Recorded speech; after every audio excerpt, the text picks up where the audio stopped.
7 मई 2025 पहलगाम में 26 निर्दोष लोगों की धर्म पूछकर जान लेने वाले पाकिस्तान के आतंकवादी जब पाकिस्तान की पनाह में अपने अपने बिलों में चैन की नींद सो रहे थे, तब उन्हें अंदाजा भी नहीं था कि ये रात उनमें से बहुतों के लिए आखिरी रात साबित होने वाली है। रात के 1:05 से 1:30 के बीच पाकिस्तान के सियालकोट, मुरीदके और बहावलपुर और पीओके के मुजफ्फराबाद, कोटली और भिम्बर में लश्कर-ए-ताइबा, जैश-ए-मोहम्मद और हिजबुल मुजाहिदीन के 9 ठिकानों पर 24 मिसाइल्स और दर्जनों बम आकर गिरते हैं और रात के अंधेरे में आतंकियों के ये ठिकाने आग का गोला बन जाते हैं। आसमान धुएं के गुबार से भर जाता है और आतंक के ये 9 के 9 ठिकाने चंद मिनटों में मिट्टी में मिल जाते हैं। ये भारत की तरफ से पाकिस्तान में छिपकर बैठे उन सभी आतंकवादियों और उनके आकाओं के खिलाफ भारत का ऑपरेशन सिंदूर था। ये उन माओ और बहनों की सूनी मांग का बदला था जिनकी आंखों के सामने पहलगाम में उनसे उनका सुहाग छीन लिया गया था। ऑपरेशन सिंदूर पाकिस्तान के आतंकवाद के खिलाफ भारत का अब तक का सबसे बड़ा एक्शन है।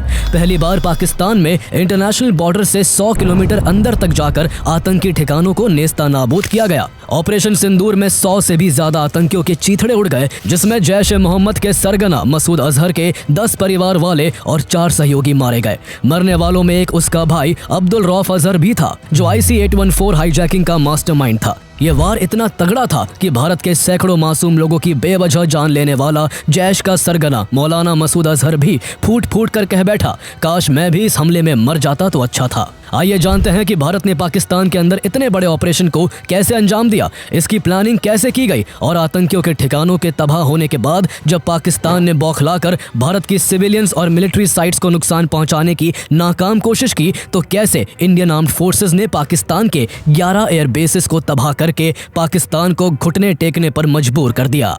Terror struck Pahalgam. 26 tourists were killed. 4 terrorists carried out the attack. Then they vanished into the forest. जिन्होंने ये हमला किया है, उन आतंकियों को और इस हमले की साजिश रचने वालों को उनकी कल्पना से भी बड़ी सजा मिलेगी। India has now carried out a high-precision tri-service operation targeting 9 major terrorist facilities across Pakistan and Pakistan-occupied Jammu and Kashmir.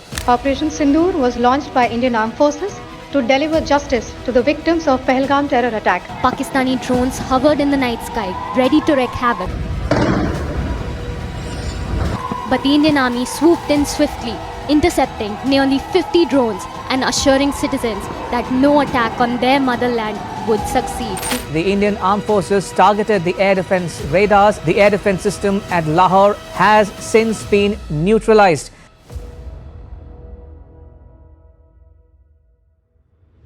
इस सब की शुरुआत तब हुई जब 22 अप्रैल 2025 को पाकिस्तान के आतंकी संगठन लश्कर-ए-ताइबा के ग्रुप TRF से जुड़े 5 से 6 आतंकवादियों ने पहलगाम की बैसरन घाटी को नर्क बना दिया। लोगों से उनका धर्म पूछा गया और जवाब में हिंदू सुनते ही उन्हें गोली मार दी गई। दरिंदगी की हद तो तब हुई जब आतंकियों ने धर्म की पहचान के लिए पुरुषों से कलमा पढ़वाना शुरू किया। जो कलमा नहीं पढ़ पाया उसे बेरहमी से मार दिया गया। इस तरह आतंकियों ने इस कायराना हमले में धर्म के आधार पर 26 निर्दोष पुरुषों की जान ले ली। पाकिस्तान के आतंकवाद का ये कोई पहला उदाहरण नहीं था। पाकिस्तान पिछले 2-3 दशकों में 2001 पार्लियामेंट अटैक और 26/11 मुंबई अटैक से लेकर पठानकोट, उरी और पुलवामा जैसे दर्जनों बड़े आतंकी हमले भारत में करवा चुका है। 2024 में भी जम्मू कश्मीर के सोनमर्ग, गुलमर्ग और रियासी में हमले किए गए, लेकिन पहलगाम हमले में आतंकियों ने दरिंदगी की हर सीमा को लांघ दिया था। आतंकियों द्वारा धर्म के आधार पर की गई बर्बर हत्याएं भारत की सहने की हद को भी पार कर गई। पूरे देश में आक्रोश था, सभी की आंखों में आंसू और दिल में गुस्सा था। हर कोई इसका बदला चाहता था। उधर बेशर्म पाकिस्तान एक बार फिर वही पुराना झूठ दोहराने लगा। उसने कभी पहलगाम हमले के अपने आतंकियों को फ्रीडम फाइटर बताया तो कभी हमले को फॉल्स फ्लैग बताकर भारत पर ही इल्जाम लगाने लगा। भारत सरकार ने भी इस बार पाकिस्तान से सवाल जवाब करने के बजाय उस पर और उसके आतंकवाद पर मजबूत शिकंजा कसने का फैसला किया। सबसे पहले पाकिस्तान के खिलाफ डिप्लोमेटिकली ऐसे फैसले लिए गए जो इससे पहले कभी नहीं लिए गए थे। भारत ने इंडस वाटर ट्रीटी को सस्पेंड कर दिया। पाकिस्तान की 80% खेती के योग्य जमीन पाकिस्तान में लाइफलाइन कही जाने वाली सिंधु और उसकी सहायक नदियों के पानी पर निर्भर है। भारत द्वारा इन नदियों का पानी रोकने और बिना कोई अलर्ट दिए सभी नदियों का पानी एक साथ छोड़ने से पाकिस्तान को कभी सूखे तो कभी बाढ़ का सामना करना पड़ सकता है। इसके अलावा अटारी चेकपोस्ट को बंद करने से लेकर SVES वीजास को रद्द करने तक पाकिस्तान के खिलाफ 4 और सख्त फैसले लिए गए। पाकिस्तान के सेलिब्रिटीज, क्रिकेटर्स, मीडिया हाउसेज और गवर्नमेंट गवर्नमेंट के सोशल मीडिया अकाउंट्स को इंडिया में बैन कर दिया गया और OTT से भी सभी पाकिस्तानी मूवीज, शोज, सॉन्ग्स को हटाने का आदेश दिया गया। इंडिया इस बार पाकिस्तान के टेररिज्म पर हमेशा के लिए फुल स्टॉप लगाना चाहता था। इसलिए इंडिया जहां पाकिस्तान को अलग थलग करने के लिए डिप्लोमेटिक लेवल पर कई कदम उठा रहा था, तो वही आतंकियों के खिलाफ मिलिट्री ऑपरेशन की प्लानिंग को लेकर भी हाई लेवल मीटिंग्स जारी थी। प्राइम मिनिस्टर नरेंद्र मोदी पहले ही बिहार की एक जनसभा में साफ कह चुके थे कि इस हमले में शामिल आतंकियों और इसकी प्लानिंग में शामिल लोगों को उनकी कल्पना से भी बड़ी सजा मिलेगी। भारत की तरफ से 2016 में की गई उरी सर्जिकल स्ट्राइक और 2019 की बालाकोट एयर स्ट्राइक की वजह से पाकिस्तान को इस बार भी भारत की ओर से किसी मिलिट्री स्ट्राइक की आशंका थी। इसलिए वो पहलगाम हमले के बाद से ही LOC पर लगातार फायरिंग करके माहौल गरमाने की कोशिश कर रहा था। उसका मकसद था कि ऐसा करके विदेशी ताकतों का ध्यान खींचा जाए ताकि वो न्यूक्लियर वॉर के खतरे को देखते हुए युद्ध की आशंकाओं को टालने के लिए भारत को कोई कार्रवाई करने से रोक दे। लेकिन इन सब बातों की परवाह किए बिना भारत पाकिस्तान के आतंकवादियों के खिलाफ एक जोरदार ऑपरेशन की प्लानिंग में लगा हुआ था। 19 अप्रैल को दिल्ली में एक हाई लेवल मीटिंग हुई जिसमें प्रधानमंत्री नरेंद्र मोदी, रक्षा मंत्री Rajnath Singh, national security adviser Ajit Doval, chief of defence staff general Anil Chauhan और तीनों सेनाओं के प्रमुख मौजूद थे। मीटिंग में PM मोदी ने देश से आतंक को खत्म करने के लिए सेनाओं को कोई भी एक्शन लेने की खुली छूट दे दी। भारतीय सेनाओं ने पाकिस्तान और पाकिस्तान ऑक्युपाइड जम्मू एंड कश्मीर में मौजूद आतंकी ठिकानों और उनमें बैठे सैकड़ों आतंकियों को मिट्टी में मिलाने के लिए एक बड़ी एयर स्ट्राइक लॉन्च करने का फैसला लिया। इंटेलिजेंस एजेंसी RNAW और national technical research organisation NTRO Pakistan और POK में मौजूद आतंकी ठिकानों की रियल टाइम लोकेशन को ट्रैक करने में जुट गई। हर कोई अपनी ओर से बेस्ट देने में जी जान से लगा हुआ था। हर अफसर के सीने में पहलगाम हमले के दोषियों और उनके अड्डों को राख करने की आग धधक रही थी। ऑपरेशन से जुड़ी कोई भी खबर किसी भी कीमत पर लीक ना हो सके, इसलिए भारत अपनी तरफ से पूरी गोपनीयता बरत रहा था। बहुत ही कम समय में RNAW और NTRO ने पाकिस्तान और POK में 21 टारगेट्स की पूरी इंफॉर्मेशन जुटाकर इनके इनपुट्स प्लानिंग टीम को फॉरवर्ड कर दिए। प्लानिंग टीम ने 21 में से 9 हाई वैल्यू टारगेट्स को चुना। यही वो ठिकाने थे जहां से पुलवामा, 26/11 और पहलगाम जैसे हमलों की साजिश रची गई थी और जहां आतंकियों को ट्रेनिंग दी गई थी। इन 9 हाई वैल्यू टारगेट्स की मॉनिटरिंग की जाने लगी और इन सभी को सर्विलेंस पर डाला गया। NSA अजीत डोभाल ने इन 9 टारगेट्स को फाइनल करके 5 मई तक ऑपरेशन का ब्लूप्रिंट तैयार किया और अप्रूवल के लिए PM मोदी से मुलाकात की। प्रधानमंत्री नरेंद्र मोदी ने भी बिना कोई समय गवाए आतंकियों के 9 ठिकानों को ढेर करने की मंजूरी दे दी। आतंकियों ने पहलगाम में हिंदू महिलाओं के सुहाग को उजाड़ा था, इसलिए उन महिलाओं की सूनी मांग का बदला लेने के लिए इस ऑपरेशन को ऑपरेशन सिंदूर नाम दिया गया, जिसके जरिए आतंकियों को उनकी कब्र में भेजा जाने वाला था। ऑपरेशन शुरू करने से पहले हर एक डिटेल को परखा गया और हर खतरे को नापा गया। इस ऑपरेशन के लिए फाइटर जेट्स की एक घातक स्क्वाड्रन तैयार की गई जिसमें राफेल, मिराज 2000 और सुखोई Su-30 MKI जैसे एडवांस, लॉन्ग रेंज और डेडली फाइटर जेट्स शामिल थे। ये सभी विमान भारतीय हवाई क्षेत्र में रहकर ही ऑपरेट करने वाले थे। जहां राफेल और मिराज 2000 को फ्रंट पर रहकर ऑपरेशन को एग्जीक्यूट करना था, तो वही Su-30 MKI फाइटर्स की तरफ से इन्हें एयर डिफेंस कवर दिया जाना था। ऑपरेशन के लिए स्कैल्प, ब्रह्मोस और हैमर जैसे high precision and long range strike weapons का इस्तेमाल होना था। स्कैल्प क्रूज मिसाइल इतनी पावरफुल है कि ये 550 किलोमीटर दूर तक के टारगेट को पिन पॉइंट एक्यूरेसी के साथ तहस नहस कर देती है। ये 130 फीट से भी कम ऊंचाई पर उड़ान भर सकती है, जिससे ये दुश्मन के रेडार से बचकर उनकी नाक के नीचे से उड़ते हुए सीधे टारगेट को ध्वस्त कर देती है। इसके अलावा ब्रह्मोस एक सुपरसोनिक क्रूज मिसाइल है जिसे भारत और रूस ने मिलकर डेवलप किया है।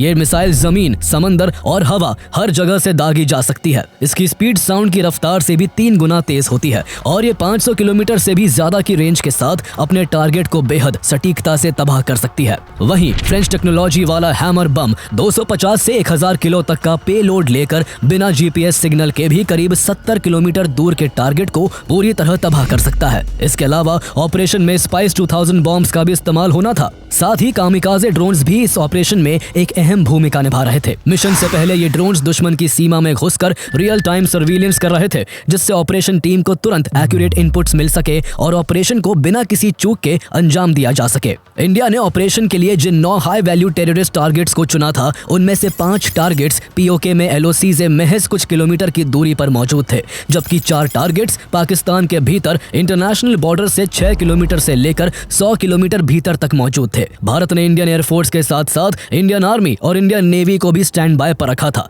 ताकि ऑपरेशन के तुरंत बाद जमीनी या समुद्री संघर्ष होने होने पर तुरंत जवाब दिया जा सके। 6 और 7 मई के बीच की रात राफेल, सुखोई Su-30 MKI और मिराज 2000 फाइटर जेट्स मिसाइल्स और बॉम्ब से लैस होकर भारतीय सीमा में ही अपने अपने टारगेट से एक रणनीतिक दूरी पर पोजीशन ले लेते हैं। रात के अंधेरे में सब कुछ शांत था। पीओके और पाकिस्तान में मौजूद आतंकवादी भी कुछ दिन पहले भारत के निर्दोष लोगों की जान लेकर चैन की नींद ले रहे थे। उन्हें जरा भी अंदाजा नहीं था कि आज की रात उनकी आखिरी रात साबित होने वाली है। रात के 1 बजे के बाद जब हर तरफ सन्नाटा पसरा हुआ था, तभी भारत की तरफ से सबसे पहले पीओके की राजधानी मुजफ्फराबाद में मौजूद लश्कर-ए-तैयबा के सवाई नाला ट्रेनिंग कैंप को निशाना बनाया जाता है, जो LOC से महज 30 किलोमीटर की दूरी पर था। यह वही नापाक ठिकाना था जहां से ट्रेंड होकर आए आतंकियों ने 2024 में सोनमर्ग और गुलमर्ग और 22 अप्रैल 2025 को पहलगाम में भारत के लोगों की जान ली थी। सर्विलियंस ड्रोन से ग्रीन सिग्नल मिलते ही इंडियन फाइटर जेट्स ने मिसाइल और बम बरसाने शुरू कर दिए, जिनसे लश्कर के सवाई नाला कैंप की इमारतें पल भर में आग का गोला बन गई। चारों दिशाएं बहुत जोरदार आवाजों से गूंज उठी और आसमान काले धुएं से भर गया। मिसाइल की चपेट में आकर कई आतंकी वही ढेर हो गए और जो बचे वो भी ढहती हुई इमारत के मलबे के नीचे दबकर दफन हो गए। इसके बाद अगला टारगेट पीओके के मुजफ्फराबाद में ही LOC से लगभग 15 किलोमीटर दूर जैश-ए-मोहम्मद का सैयदना बिलाल कैंप था। ये जैश का स्टेइंग एरिया था, जहां नए रिक्रूट लड़कों को हथियार चलाने, विस्फोटक बनाने और फिदायीन हमले करना सिखाया जाता था। तीसरा टारगेट LOC से करीब 30 किलोमीटर दूर पीओके के कोतली में लश्कर-ए-तैयबा का गुलपुर कैंप था, जहां से ट्रेंड हुए आतंकियों ने अप्रैल 2023 और जून 2024 में पूंछ में तीर्थ यात्रियों से भरी बसों पर हमला करके निर्दोष श्रद्धालुओं की जान ली थी। सर्विलियंस ड्रोन्स और इंटेलिजेंस से इन दोनों ठिकानों की क्लियरेंस मिलने के बाद दोनों टारगेट्स पर धावा बोल दिया गया। गुलपुर कैंप और सैयदना बिलाल कैंप पर मिसाइलों और बमों की बारिश होने लगी। हमले इतने तेज, सटीक और घातक थे कि कई आतंकी नींद में ही मौत के घाट उतर गए और कुछ आतंकी बचकर भागने से पहले ही ढेर हो गए। बिल्डिंग्स ताश के पत्तों की तरह ढह गई और कैंप्स में जमा घातक हथियार और विस्फोटक भी वही भस्म हो गए, जिसकी चपेट में आकर बाकी आतंकी भी मारे गए। प्रधानमंत्री नरेंद्र मोदी इस दौरान लगातार NSA अजीत डोभाल के संपर्क में थे और ऑपरेशन की हर जानकारी ले रहे थे। इस बीच भारतीय फाइटर जेट्स का अगला निशाना पीओके के भिंबर में मौजूद लश्कर-ए-तैयबा का बरनाला कैंप और कोतली में जैश-ए-मोहम्मद का अब्बास कैंप था। जहां बरनाला कैंप में लश्कर अपने आतंकियों को हथियार चलाने, IED बनाने और जंगल में सरवाइव करने की ट्रेनिंग देता था, तो वही 15 टेररिस्ट की कैपेसिटी वाले अब्बास कैंप में जैश-ए-मोहम्मद के फिदायीन तैयार किए जाते थे। जैसे ही क्लियरेंस मिला, एक के बाद एक कई मिसाइलें आकाश से बरसने लगी और इन दोनों आतंक के अड्डों को मिट्टी में मिला दिया गया। भयानक धमाकों से पूरी बिल्डिंगें ढह गई, हथियारों के जखीरे उड़ गए और ज्यादातर आतंकी वही मारे गए। जिस वक्त पीओके के इन 5 आतंकी ठिकानों को मिट्टी में मिलाया जा रहा था, उसी दौरान भारत के फाइटर जेट्स भारतीय हवाई सीमा में रहते हुए पाकिस्तान के अंदर भी जैश-ए-मोहम्मद, लश्कर-ए-तैयबा और हिजबुल मुजाहिदीन के ठिकानों को ढेर करने में लगे हुए थे। पाकिस्तान में भारत का पहला टारगेट सियालकोट में मौजूद जैश-ए-मोहम्मद का सरजल कैंप था, जहां मार्च 2025 में जम्मू कश्मीर में 4 भारतीय जवानों की हत्या में शामिल आतंकियों को तैयार किया गया था। इसके अलावा सियालकोट के ही अंदर हिजबुल मुजाहिदीन का महमूना जोया कैंप था, जहां से पठानकोट एयरबेस अटैक की साजिश रची गई थी। इंडियन एयर स्पेस में मौजूद फाइटर जेट्स ने सियालकोट के इन दोनों आतंकी ठिकानों पर मिसाइल्स और बॉम्ब्स दाग दिए, जो तय टारगेट पर जाकर ऐसे फटे कि कुछ ही पलों में दोनों कैंप्स मलबे में तब्दील हो गए। वहां की हर ईंट, हर दीवार जो कभी आतंक की पनाहगाह हुआ करती थी, अब राख बन चुकी थी। इन ठिकानों के साथ वो जहरीले इरादे, वो साजिशें और वो सोच भी दफन हो गई जो भारत के खिलाफ जहर उगलती थी। सियालकोट में तबाही मचाने के बाद भारतीय फाइटर जेट्स ने बॉर्डर से 18 से 25 किलोमीटर दूर मुरीदके में मौजूद लश्कर-ए-तैयबा के मरकज तैयबा कैंप को निशाना बनाया। ये वही आतंकी अड्डा था जहां 1990 से आतंक की जड़ें पनप रही थी। यहीं पर 2008 के मुंबई 26/11 हमले के लिए अजमल कसाब और उसके 9 साथियों को ट्रेनिंग दी गई थी और 26/11 के कॉन्स्पिरेटर डेविड हेडली और तहव्वुर राणा को भी यही तैयार किया गया था। जब इस ठिकाने के कोऑर्डिनेट्स ऑपरेशन से जुड़े जवानों के सामने आई तो उनके सीने में सालों से दबी आग धधक उठी। ये सिर्फ एक टारगेट नहीं था, बल्कि इंसानियत के खूनियों का आशियाना था, जिसने पूरे देश को हिला कर रख दिया था। इसलिए बिना एक पल गवाए आसमान में गरजती मिसाइलों और बमों ने पाकिस्तान डिफेंस सिस्टम के रेडार से बचते हुए मरकज तैयबा कैंप पर ऐसा जोरदार प्रहार किया कि वहां की जमीन कांप उठी, आसमान गूंज उठा और कुछ ही पलों में मरकज तैयबा का आतंक का किला ध्वस्त हो गया। भारत पाकिस्तान की सरपरस्ती में पल रहे 8 आतंकी ठिकानों का नामो निशान मिटा चुका था, लेकिन एक ऐसा अड्डा अभी भी बाकी था जो जैश-ए-मोहम्मद का सबसे बड़ा गढ़ था। यह आतंकी ठिकाना बॉर्डर से करीब 100 किलोमीटर दूर पाकिस्तान के पंजाब प्रांत के बहावलपुर में मौजूद जैश-ए-मोहम्मद का हेडक्वार्टर मरकज सुभान अल्लाह था। ये वही जगह थी जहां जैश का मुखिया मौलाना मसूद अजहर पैदा हुआ था और उसने यहीं से अपने टेररिस्ट ऑर्गेनाइजेशन जैश-ए-मोहम्मद की नींव रखी थी।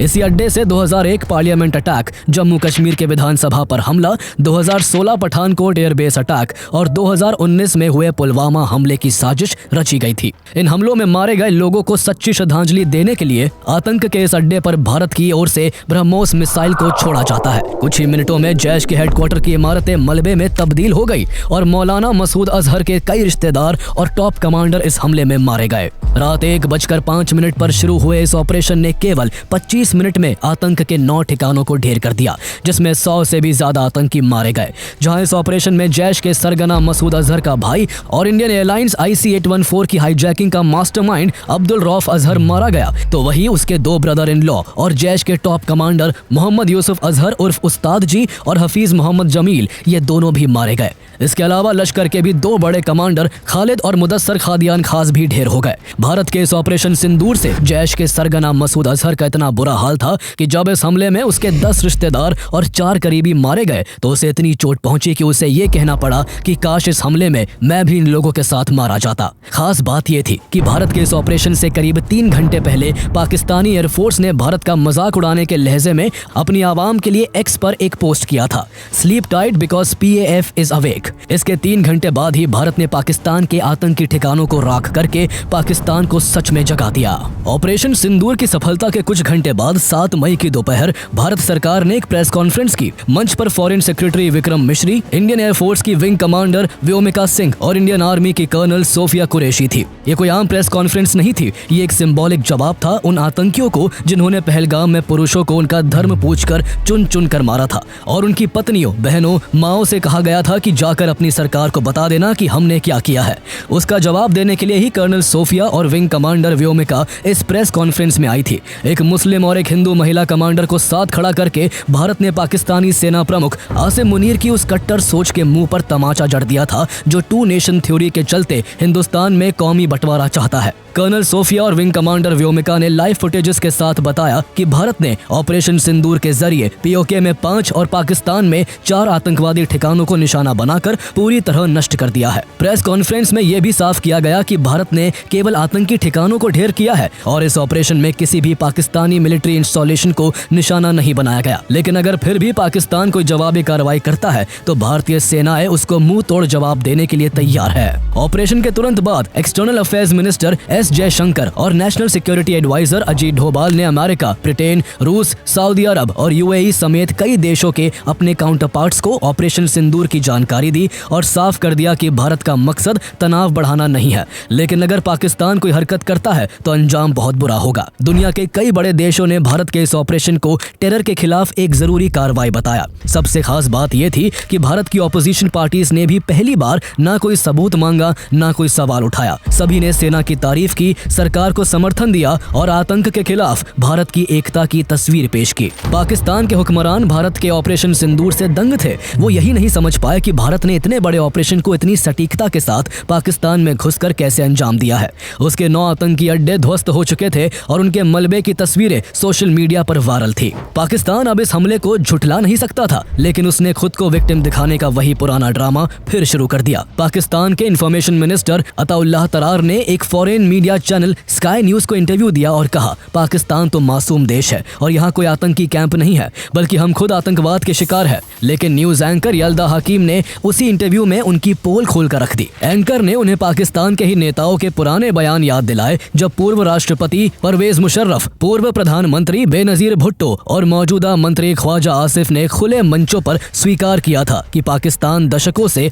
आतंकी संगठनों को पालता रहा है। When you say there are no terrorist camps in Pakistan, that is going against what General Pervez Musharraf has said, what Benazir Bhutto has said, what your defense minister said just a week ago. Anchor ने यह भी याद दिलाया कि America ने पाकिस्तान को बिना बताए ओसामा बिन लादेन को पाकिस्तान में घुसकर मारा था, क्योंकि अमेरिका को पाकिस्तान पर भरोसा नहीं था। इन सब सच बातों को सुनकर पाकिस्तान के सूचना मंत्री के चेहरे की हवा हवाइयां उड़ गई। पाकिस्तान किस हद तक आतंकवाद के साथ जुड़ा हुआ है, ये एक बार फिर दुनिया ने तब देखा जब 7 मई को ऑपरेशन सिंदूर में मारे गए आतंकवादियों के जनाजे में लश्कर ताइबा के आतंकी और पाकिस्तान आर्मी के जवान एक साथ दिखाई दिए। उन आतंकियों की लाशों को पाकिस्तानी झंडे में लपेटा गया था। ये तस्वीरें दुनिया भर में फैल गई और पूरी दुनिया ने देख लिया कि पाकिस्तान टेरर को कितना खुलकर सपोर्ट करता है। लेकिन पाकिस्तान का ये रूप देखने के बावजूद 9 मई 2025 को इंटरनेशनल मॉनेटरी फंड IMF ने पाकिस्तान को $2 बिलियन से भी ज्यादा का नया लोन दे दिया, ये जानते हुए भी कि पाकिस्तान कर्ज के पैसे का भी इस्तेमाल अपनी तरक्की में नहीं बल्कि भारत में आतंकवाद फैलाने के लिए करता है। इससे ये साफ होता है कि दुनिया में कुछ संस्थान ऐसे भी हैं जो दुनिया से आतंकवाद खत्म करने की बात तो करते हैं लेकिन उसके खिलाफ कोई एक्शन नहीं लेते। आतंकियों की मौत का मातम मनाने वाला पाकिस्तान ऑपरेशन सिंदूर के बाद भी अपना दोगलापन दिखाने से बाज नहीं आया। पाकिस्तान के रक्षा मंत्री ख्वाजा आसिफ ने मीडिया संस्थान ब्लूमबर्ग से बात करते हुए कहा कि अगर भारत हमले रोक दे तो हम कोई जवाबी हमला नहीं करेंगे। लेकिन ये वही पाकिस्तान है जिसके दिखाने के दांत कुछ और होते हैं और खाने के कुछ और। जहां एक तरफ पाकिस्तान इंटरनेशनल प्लेटफॉर्म्स पर खुद को शांति पसंद देश बताने की कोशिश कर रहा था तो वही दूसरी ओर उसकी सेना LOC पर सीज फायर का उल्लंघन करते हुए भारत के कई सिविलियन इलाकों को टारगेट कर रही थी। पाकिस्तान ने सबसे ज्यादा पूंछ में गोलीबारी की जिससे 12 निर्दोष लोगों की जान चली गई जिनमें 4 मासूम बच्चे भी थे। इसके अलावा भारतीय सेना के लांस नायक दिनेश कुमार भी इसमें शहीद हो गए। लेकिन पाकिस्तान यही नहीं रुका बल्कि उसने भारत के खिलाफ एक बड़े सैन्य हमले की कोशिश की। 7 और 8 मई की रात के बीच पाकिस्तान ने जम्मू एंड कश्मीर, पंजाब और गुजरात के 15 शहरों में मौजूद Indian military installations, civilian areas और रिलीजियस प्लेसेस को ड्रोन और मिसाइल्स के जरिए निशाना बनाने की कोशिश की। लेकिन इंडिया पहले से ही पाकिस्तान के नापाक इरादों से सतर्क था। जैसे ही ये ड्रोन और मिसाइल भारतीय हवाई क्षेत्र में दाखिल हुए, भारत के multi layered air defence network ने उन्हें हवा में ही तिनके की तरह बिखेर के रख दिया। भारत का ये सिस्टम जिसमें रूस से खरीदा गया S-400, इजरायली बैरक 8 और स्वदेशी आकाश एयर डिफेंस सिस्टम्स शामिल हैं, दुश्मन की हर हरकत पर चौकस था। S-400 जिसे भारत का सुदर्शन चक्र कहा जाता है, वो 600 किलोमीटर दूर से दुश्मन की मिसाइल को ट्रैक कर सकता है और 400 किलोमीटर के भीतर उसे हवा में ही तबाह कर सकता है। स्वदेशी आकाश एयर डिफेंस सिस्टम ने भी पाकिस्तान के ड्रोन और मिसाइल को ध्वस्त कर भारत की सुरक्षा में अहम भूमिका निभाई। पाकिस्तान की नापाक हरकत का भारत ने 8 मई की दोपहर ऐसा जवाब दिया कि लाहौर और सियालकोट से लेकर इस्लामाबाद तक धमाकों की गूंज सुनाई दी। भारत ने हार्पी ड्रोन से पाकिस्तान के कई एयर डिफेंस रडार और सिस्टम्स को टारगेट किया। इजराइल से लिए गए ये harpy drone anti radiation Sikar से लैस होते हैं जो दुश्मन के रेडार सिग्नल को पकड़कर खुद ब खुद उस पर हमला कर देते हैं। ये ड्रोन 9 घंटे तक हवा में उड़ सकते हैं और global navigation satellite systems GNSS के काम न करने पर भी हमले को अंजाम दे सकते हैं। भारत ने इसी तकनीक से लाहौर में मौजूद चीन से खरीदे गए पाकिस्तान के HQ-9 एयर डिफेंस सिस्टम को तबाह कर दिया। ये पाकिस्तान के लिए एक बड़ा झटका था, लेकिन इससे भी ज्यादा शर्मनाक पाकिस्तान के रक्षा मंत्री ख्वाजा आसिफ का जवाब था। उन्होंने कहा कि हमने भारतीय ड्रोन इसलिए इंटरसेप्ट नहीं किए क्योंकि इससे हमारी सीक्रेट लोकेशंस एक्सपोज हो सकती थी। उनके इस बचकाने तर्क ने पाकिस्तान की कमजोरी को साफ उजागर कर दिया। भारत की जवाबी कार्रवाई यही खत्म नहीं हुई। भारत ने पाकिस्तान के पंजाब प्रांत में एक पाकिस्तानी AWACS एयरक्राफ्ट को भी मार गिराया। ये वही सिस्टम होता है जिसे आसमान की आंख कहा जाता है और जो 400 किलोमीटर से ज्यादा दूर तक दुश्मन की हवाई गतिविधियों पर नजर रखता है। इसके अलावा भारत ने 8 मई को पाकिस्तान के 2 JF-17 फाइटर जेट्स और एक F-16 फाइटर जेट को भी ढेर कर दिया। बौखलाए पाकिस्तान ने 8 से 9 मई की रात करीब 300 से 400 टर्किश ड्रोन्स भारत की तरफ भेजे जिनका मकसद भारत की सैन्य और नागरिक इमारतों को निशाना बनाना था। सबसे बड़ी बात यह थी कि पाकिस्तान अपने नागरिकों की जान को दांव पर लगाकर सिविल एयरलाइनर्स की आड़ में छिपकर भारत पर हमले कर रहा था। उसने संघर्ष के समय में भी कमर्शियल फ्लाइट्स के लिए अपनी एयर स्पेस को खुला रखा हुआ था। पाकिस्तान की इस हरकत के बाद भी एक बार फिर भारत के शक्तिशाली एयर डिफेंस सिस्टम्स ने उसकी मिसाइल्स और ड्रोन्स को हवा में ही नेस्ता नाबूद कर दिया। पाकिस्तान तब भी बाज नहीं आया और उसने 9 और 10 मई के बीच की रात ऑपरेशन बुनियान उन मरसूस लॉन्च करके भारत की 26 स्ट्रेटेजिक साइट्स को टारगेट करने की नाकाम कोशिश की। पाकिस्तान ने इस बार अपनी फतह जैसी लॉन्ग रेंज मिसाइल्स का भी इस्तेमाल किया। हालांकि केवल 1-2 जगह पर हुए नुकसान को छोड़कर इंडियन एयर डिफेंस सिस्टम्स ने इन हमलों को भी नाकाम कर दिया। चूंकि पाकिस्तान के सारे वार नाकाम हो रहे थे, इसलिए उसने भारत के खिलाफ फेक प्रोपेगेंडा भी शुरू कर दिया था। वहां की आर्मी और सरकार पहले ही एक झूठा दावा कर चुकी थी कि पाकिस्तान ने राफेल समेत भारत के 5 फाइटर जेट्स मार गिराए हैं। 5 Indian aircrafts, including 3 Rafale 1 Su-30 and 1 MiG-29 have been shot down. जब इसको लेकर पाकिस्तान के डिफेंस मिनिस्टर ख्वाजा आसिफ से एक फॉरेन चैनल पर एविडेंसेस मांगे गए तो उन्होंने कहा कि इसके सबूत सोशल मीडिया पर है। एंकर ने तुरंत जवाब दिया, It's not to talk about content all over social media. I'm sorry. I'm asking you very specifically. लेकिन सिर्फ डिफेंस मिनिस्टर ही नहीं, पाकिस्तान के प्रधानमंत्री, आर्मी और वहां के मीडिया हाउस सभी ने झूठ का एक समंदर बहा दिया। कभी दावा किया गया कि पाकिस्तान की तरफ से साइबर अटैक में भारत की 70% इलेक्ट्रिसिटी ग्रिड को डिसफंक्शनल कर दिया गया है, तो कभी कहा गया कि पाकिस्तान ने भारत का S-400 सिस्टम मिसाइल से उड़ा दिया है। हैरानी की बात यह है कि इन फर्जी खबरों का सिलसिला सिर्फ पाकिस्तान तक ही सीमित नहीं रहा, बल्कि भारत के कुछ मीडिया संस्थानों ने भी फर्जी खबरों का अंबार लगा दिया। ऐसे ऐसे दावे किए गए जो फैक्चुअली सही नहीं थे। फेक न्यूज के इस बहती नदी में चीन और कुछ वेस्टर्न देशों के मीडिया हाउसेस ने भी अपने वेस्टेड इंटरेस्ट के लिए हाथ धोते हुए भारत के खिलाफ फेक प्रोपेगेंडा फैलाने का काम किया। ये सब एक साइकोलॉजिकल वॉरफेयर का हिस्सा होता है जिसमें लोगों को इंटेंशनली गुमराह करके एक गलत नैरेटिव बिल्ड किया जाता है। ऐसे माहौल में भारत की प्रेस इंफॉर्मेशन ब्यूरो PIB की फैक्ट चेकिंग टीम एक्टिव हो गई, जिसने सोशल और मेन स्ट्रीम प्लेटफॉर्म्स पर फैल रहे फेक कंटेंट को पहचान कर सच सामने लाने का काम शुरू किया। भारत को साफ समझ आ रहा था कि पाकिस्तान आतंकी ठिकानों के ध्वस्त होने से किस कदर बिलबिलाकर भारत को नुकसान पहुंचाने की हर कोशिश कर रहा है। इसलिए इस बार भारत ने ऐसा जवाब दिया कि पाकिस्तान के पांव उखड़ गए। भारत ने इसके बदले में पाकिस्तान एयरफोर्स के कई मिलिट्री एयर बेसिस को निशाना बनाया। भारत ने 8 मई से 10 मई के बीच पाकिस्तान के 11 मिलिट्री एयर बेस को तबाह करके रख दिया। भारत ने जिन एयरबेस को टारगेट किया उनमें नूर खान, रफीकी, मुरीद, सुक्कुर, सियालकोट, पसरूर, चुनियन, सरगोधा, स्कार्दू, भोलारी और जैकोबाबाद जैसे अहम एयरबेस शामिल थे। ये सभी जगह पाकिस्तान की ऑपरेशनल प्लानिंग के लिए बेहद अहम थी। कहीं से ड्रोन वॉरफेयर कमांड चलता था तो कहीं एयर डिफेंस सिस्टम्स और फाइटर जेट्स की तैनाती होती थी।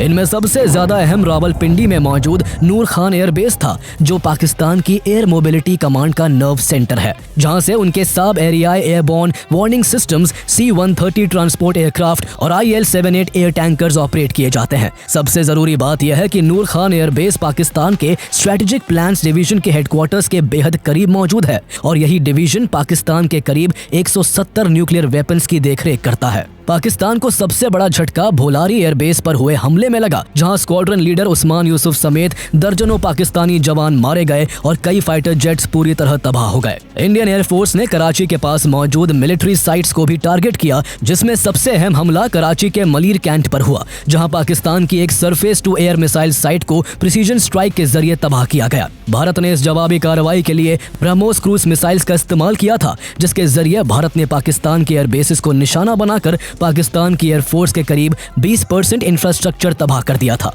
इंडिया ने उन पाकिस्तानी पोस्ट और लॉन्च पैड्स को भी निशाना बनाया जहां से भारत की ओर ड्रोन्स और मिसाइल्स छोड़े जा रहे थे। सिर्फ 3 से 4 दिनों के भीतर ही पाकिस्तान का पूरा डिफेंस इंफ्रास्ट्रक्चर एक्सपोज हो चुका था। भारत के एनकाउंटर अटैक्स ने पाकिस्तान की सैन्य ताकत की पोल खोल कर रख दी थी।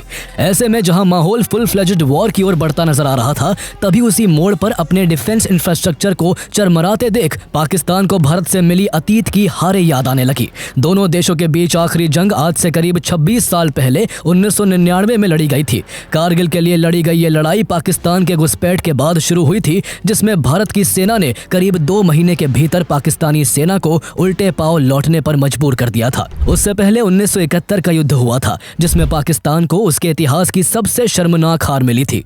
इस जंग में सिर्फ 13 दिनों के अंदर पाकिस्तान के 93,000 सैनिकों को भारत के आगे सरेंडर करना पड़ा था और उसे इस जंग की कीमत अपना आधा देश गंवाकर चुकानी पड़ी थी, जिसे आज बांग्लादेश के नाम से जाना जाता है। इसके अलावा भारत ने 1965 और 1947-48 की लड़ाई में भी पाकिस्तान को करारी शिकस्त दी थी और ये सब तब हुआ था जब भारत की इकोनॉमिक हालत कुछ खास नहीं थी। लेकिन आज भारत दुनिया की 4th लार्जेस्ट इकोनॉमी है और 2027-2028 तक दुनिया की 3rd लार्जेस्ट इकोनॉमी बन जाएगा। उधर पाकिस्तान आज भी IMF और चाइना के कर्ज पर जी रहा है। सैन्य ताकतों में भी भारत पाकिस्तान से हर मामले में आगे है, चाहे सैनिकों की संख्या हो या हथियारों की तकनीक। भारत हर मोर्चे पर पाकिस्तान से कहीं आगे खड़ा है। शायद इन्हीं सच्चाइयों ने पाकिस्तान को आईना दिखा दिया और नतीजा ये हुआ कि 10 मई को दोपहर 3:35 पर पाकिस्तान के डीजीएमओ को भारत के डीजीएमओ से सीज फायर की गुहार लगानी पड़ी। इसके बाद दोनों देशों के बीच सहमति बनी कि दोनों तरफ से सैन्य कार्रवाई रोक दी जाएगी। ध्यान देने वाली बात यह है कि भारत ने इसे कोई सीज फायर नहीं माना,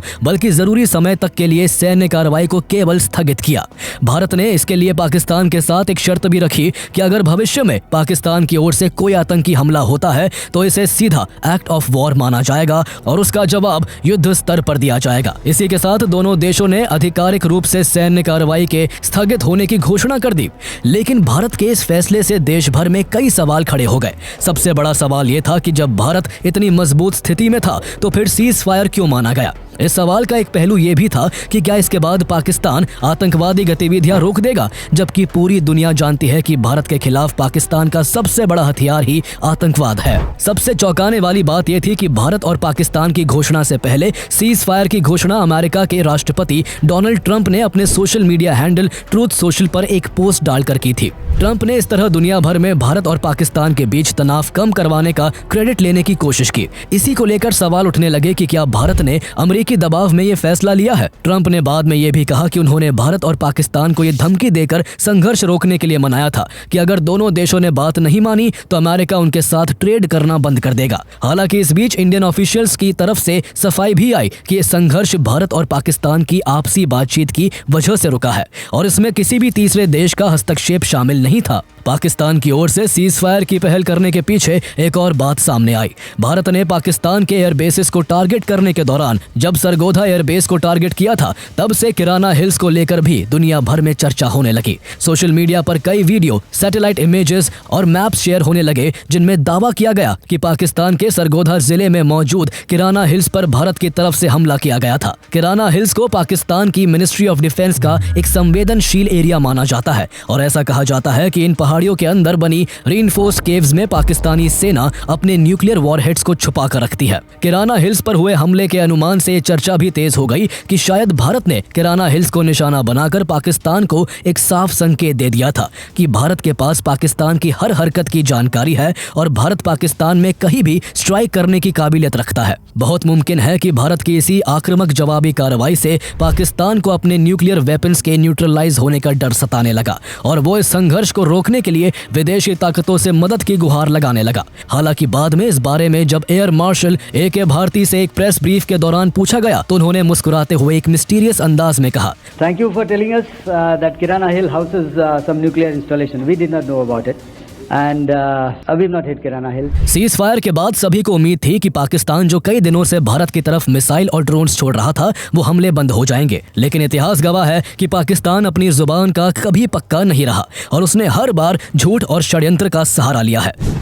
पाकिस्तानी हारे तो पलट के एक बार फिर आता है, अगर जीत जाओ तो फौरन लापरवाह नहीं हो जाना। अपने इतिहास को दोहराते हुए पाकिस्तान ने केवल 3 घंटे बाद ही सीज फायर का उल्लंघन कर दिया और भारत के दर्जनों शहरों को निशाना बनाने के लिए अपने मिसाइल और ड्रोन्स भारत की तरफ दाग दिए। भारत ने भी तुरंत जवाबी कार्रवाई की और ऐसा जवाब दिया कि पाकिस्तान अगले दिन दोबारा ऐसी हिमाकत करने की हिम्मत नहीं जुटा सका। 11 मई की शाम को डीजीएमओ की प्रेस ब्रीफिंग हुई जिसमें वो सारे विजुअल्स दिखाए गए जो इस बात का पुख्ता सबूत थे कि भारत ने 7 मई की रात आतंकियों के जिन लॉन्च पैड्स पर प्रिसीजन स्ट्राइक्स की थी वहां कितना भारी नुकसान हुआ था। इसके अलावा जिन पाकिस्तानी एयरबेस पर जवाबी हमले किए गए उनकी भी तबाही की तस्वीरें साझा की गई। Director general of naval operations vice admiral AN. Pramod ने बताया कि ऑपरेशन के दौरान इंडियन नेवी ने पाकिस्तान की नेवी को पूरी तरह रोक कर रखा और उन्हें अपने बंदरगाह से बाहर निकलने तक नहीं दिया था।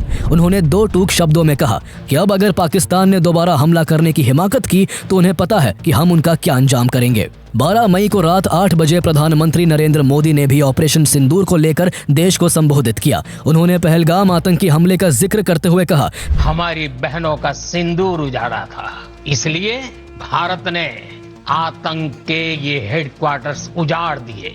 पीएम मोदी ने साफ शब्दों में कहा कि जब पाकिस्तान की आर्मी ने बौखलाहट में भारत पर हमला करने की कोशिश की तो भारतीय सेना के जवाबी प्रहार ने पाकिस्तान को महज 3 दिनों में घुटनों पर ला खड़ा किया और खुद को बचाने के लिए पाकिस्तान दुनिया से गुहार लगाने लगा। प्रधानमंत्री ने 2 टूक शब्दों में यह भी कहा कि हमने पाकिस्तान के आतंकी और सैन्य ठिकानों पर अपनी जवाबी कार्रवाई को अभी सिर्फ स्थगित किया है। आने वाले दिनों में हम पाकिस्तान के हर कदम को इस कसौटी पर मापेंगे कि वह क्या रवैया अपनाता है। भारत कभी भी आतंक की सरपरस्त सरकार और आतंक के आकाओं को अलग अलग नहीं देखेंगे। पीएम मोदी ने पूरी दुनिया को सख्त संदेश देते हुए कहा कि भारत हर उस जगह जाकर कठोर कार्रवाई करेगा जहां से आतंक की जड़ें निकलती हैं और भारत अब कोई भी न्यूक्लियर ब्लैकमेल नहीं सहेगा। उन्होंने कहा कि टेरर और टॉक एक साथ नहीं हो सकते हैं, टेरर और ट्रेड एक साथ नहीं चल सकते, पानी और खून भी एक साथ नहीं बह सकते। अगर पाकिस्तान से बात होगी तो वो सिर्फ आतंकवाद और पीओके पर होगी। प्रधानमंत्री की ये स्पीच और भारतीय सेनाओं का ऑपरेशन सिंदूर इस बात का ऐलान है कि अब भारत ने पाकिस्तान स्पॉन्सर्ड टेररिज्म के खिलाफ एक नई रेखा खींच दी है। अब देखने वाली बात यह होगी कि पाकिस्तान उस रेखा को समझता है या नहीं। अगर उसकी सरकार और सेना ने अब भी आतंकवाद को पालना पोसना जारी रखा तो वो दिन दूर नहीं जब यही आतंकवाद पाकिस्तान को ही खत्म कर देगा।